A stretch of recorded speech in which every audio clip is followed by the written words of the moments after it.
Kanina, di ba naglagay ako? Wala.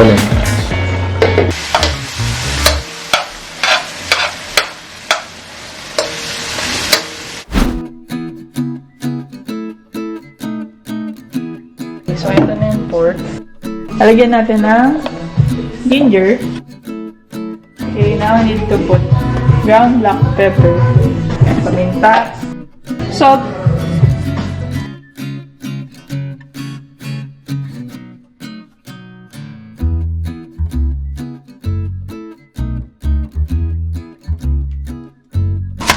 babalatan ko ng konti yung onion.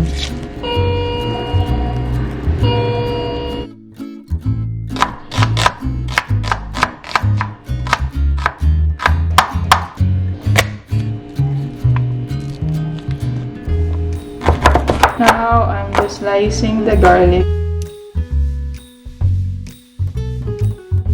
So, I'll take this part lang. Now is the grating part.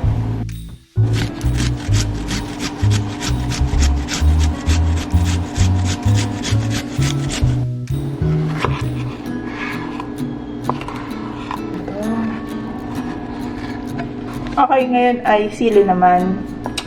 Para may konting spice lang yung ating binagoongan. Pero actually, ayaw ni babe ng masyadong maanghang. So, 4 pieces lang itong ikakabit natin. Okay, now, magigisa na tayo. Papainitin lang natin tong pan.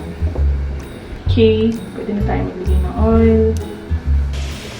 Magigisa na tayo ng garlic. Okay, next is onion.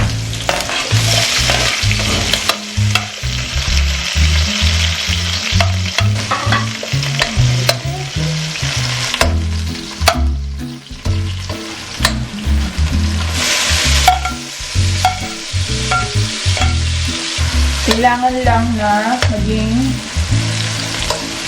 malata yung kamatis, wilted. Add tayo ng sili para may konting anghang lang. So now is the perfect time to add our grated na ginger o luya. Okay, so guys, hindi nyo itatapon itong pinagpakuluan natin ng pork kasi mamaya dito ako kukuha ng konting pangsabaw. Again, hindi pala isasama yung hindi isama yung luya. Iwan lang siya dyan.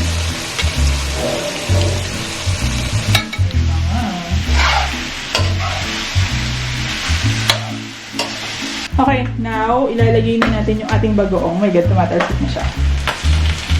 Alam ka. Ay. Maglalagay akong konting sugar also. Okay, now, maglalagay na tayo ng konting sabaw.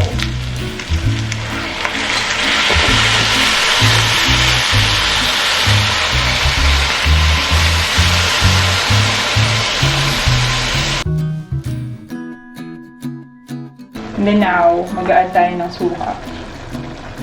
Actually, wala akong measurement kasi tansya-tansya lang. Ayan, so guys, tinakpan ko muna siya. Mag-antay tayo ng mga 20 to 30 minutes. Actually, kailangan na rin tikman kung okay na ba yung lasa niya. And then, yun, okay na.